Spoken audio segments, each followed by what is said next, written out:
Fala galera, tudo bem? Vou aqui fazer um vídeo que me pediram para fazer uma vez e eu faz tempo que estou enrolando para isso. Qual a diferença entre oficial de promotoria e escrevente técnico judiciário? Vocês sabem que agora acabou de abrir um edital do escrevente técnico judiciário, TJSP. O cargo é bem bacana, ganha bem. Também abriu capital, provavelmente logo logo abre interior também, né? Também deve abrir interior. Logo, logo, eu acredito, eu tô chutando ali entre dezembro e a março, abril do ano que vem, porque começo do ano ninguém abre nada. Né? Vai ser provavelmente, se não sair em dezembro mesmo, deve sair por volta ali de março, mais ou menos final de fevereiro, começo de março, capaz de sair.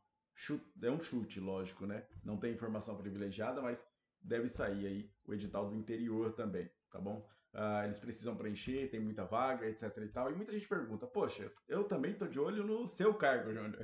Eu sou oficial de promotoria do Ministério Público de São Paulo e também tem gente que me pergunta, qual que vale mais a pena fazer? Bom, depende. É como no direito, né? Na faculdade de direito a gente fala, você aprende, a gente fica 5 anos aprendendo a dizer depende. Basicamente é isso, depende. Depende do seu projeto de vida. Por quê? Os dois, tanto oficial quanto o escrevente, são cargos bacanas, são cargos similares, tá? O que, que faz o oficial, o que, que faz o escrevente? Segura aí que eu vou explicar para você agora isso.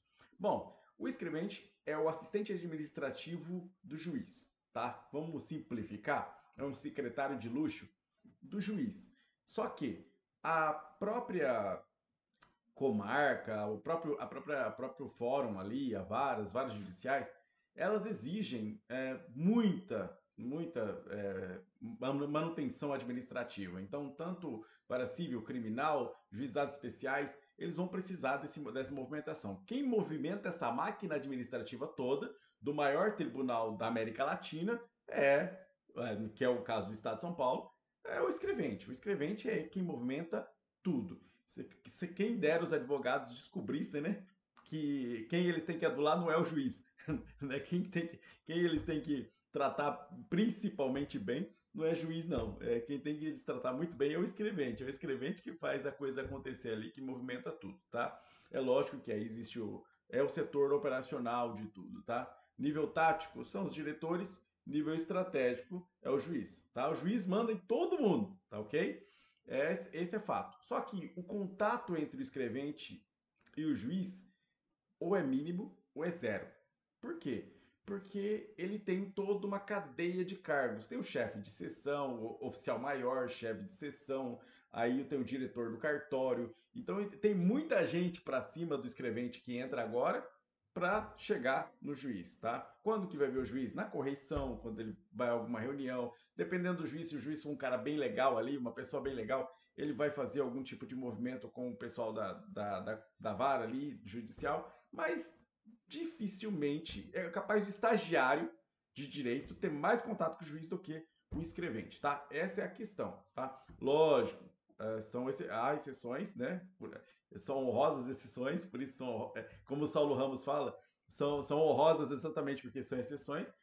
Você tem aí juízes que conseguem conectar com todo mundo, tá? Mas isso é mais raro e principalmente em grandes cidades você pior ainda, com marcas grandes. Com marcas pequenas isso favorece, mas com marcas grandes é mais difícil. Bom, essa é a ideia do escrevente juiz, tá ok?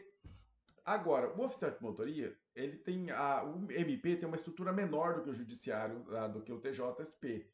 E por isso mesmo, na escala ali de proximidade, na sala ficam promotor, analista jurídico de um lado e o assistente administrativo, o oficial de promotoria do outro.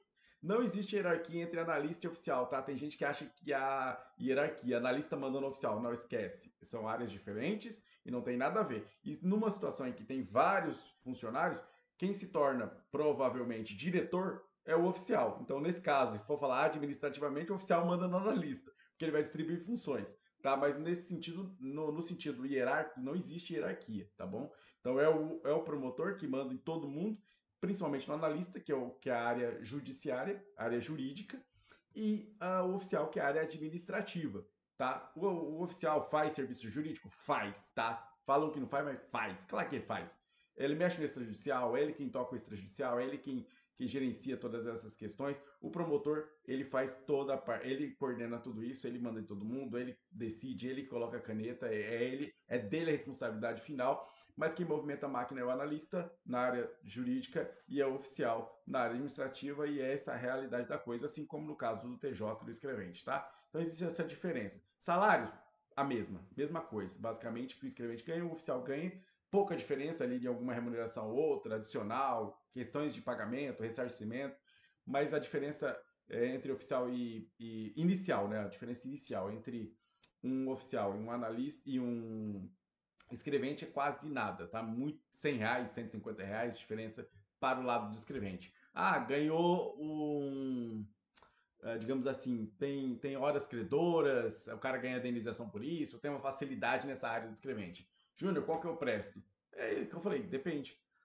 O oficial está mais próximo do promotor, ele praticamente vira amigo do promotor. Em alguns casos, o oficial é mais próximo do promotor do que o analista jurídico que ajuda ele, tá? Em alguns casos. Principalmente porque eu vou falar, interdisciplinariedade com que mexe o oficial. Então, o oficial tem que mexer com muitas coisas ao mesmo tempo.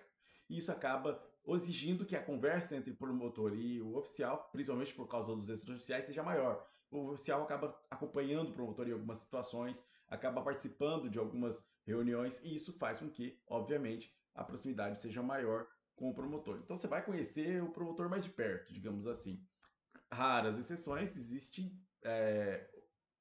momentos ou existem pessoas, né, alguns promotores que, por exemplo, podem não gostar muito dessa proximidade, ficam na base da hierarquia e fica você para cá, fica eu para cá, eu sou privativo de cá, você é privativo de lá, vai para aquela mesa de lá e acabou. Pode ser que sim, pode ser que aconteça, mas eu particularmente nunca conheci. Todos os promotores com quem trabalhei eram pessoas fantásticas e a gente tinha proximidade, comprava salgadinho, trazia para a promotoria, bancava o churrasco no final do ano. Então, assim, não tenho o que falar, tá? Pelo menos no meu conhecimento, eu já estou trabalhando com o 7º promotor até hoje, e todos eles são pessoas maravilhosas e alguns eu considero inclusive amigos pessoais mesmo, assim, de ficaram para a vida. Então, por isso, eu acho que vai depender de cada um, tá bom?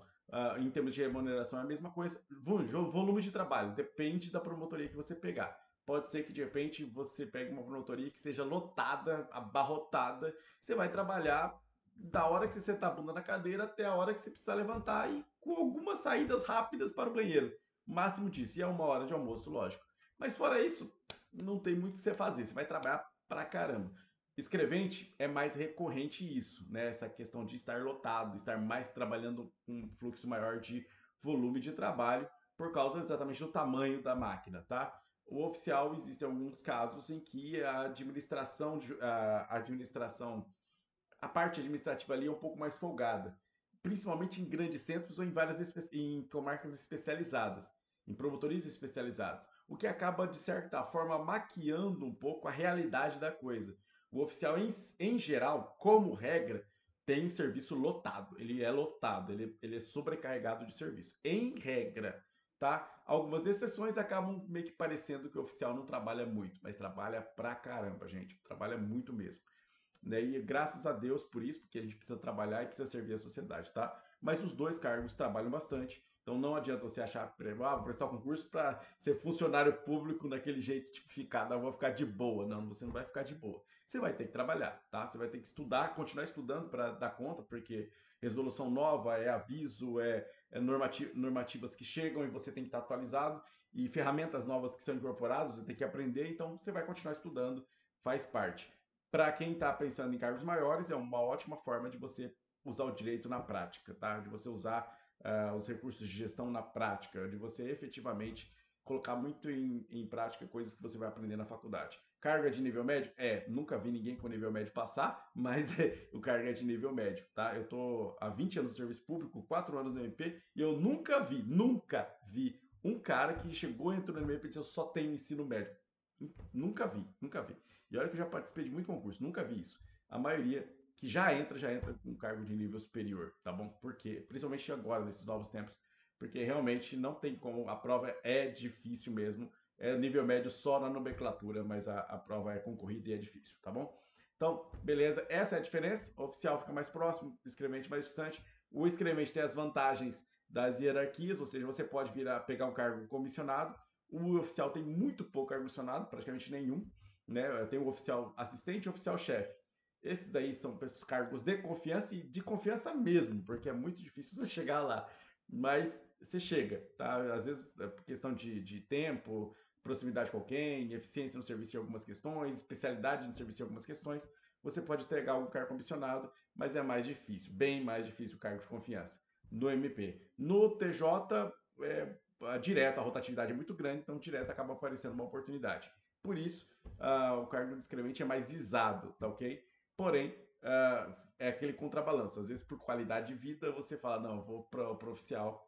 Júnior, você poderia ter a opção de ir para os dois. Qual você preferiria? Eu sou oficial, fico como oficial, não tenho nenhuma pretensão de migrar para o escrevente, mesmo que amanhã pudesse automaticamente sem concurso, tá? Não faria isso. Porque a minha realidade, eu acredito que seja, mesmo trabalhando numa promotoria muito lotada, mesmo assim, eu acho que em relação ao escrevente, a distância do juiz e tal, qualidade de vida, etc., para mim não compensa necessariamente. Mas pode ser que para você seja mais interessante se você quer principalmente cargos de magistratura, quer delegado, quer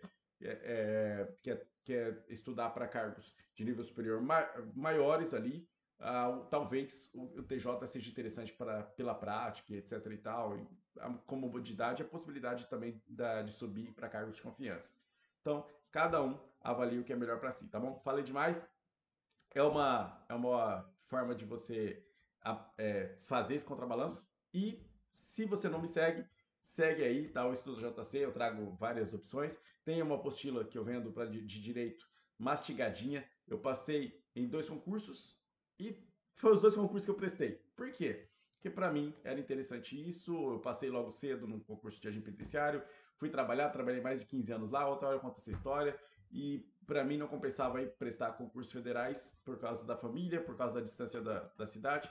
Não compensa para mim porque eu carrego todos os benefícios, as quinquênios, sexta parte, etc e tal. Então não compensa eu prestar um concurso federal, mesmo que fosse para eu receber um valor maior do que o meu agora.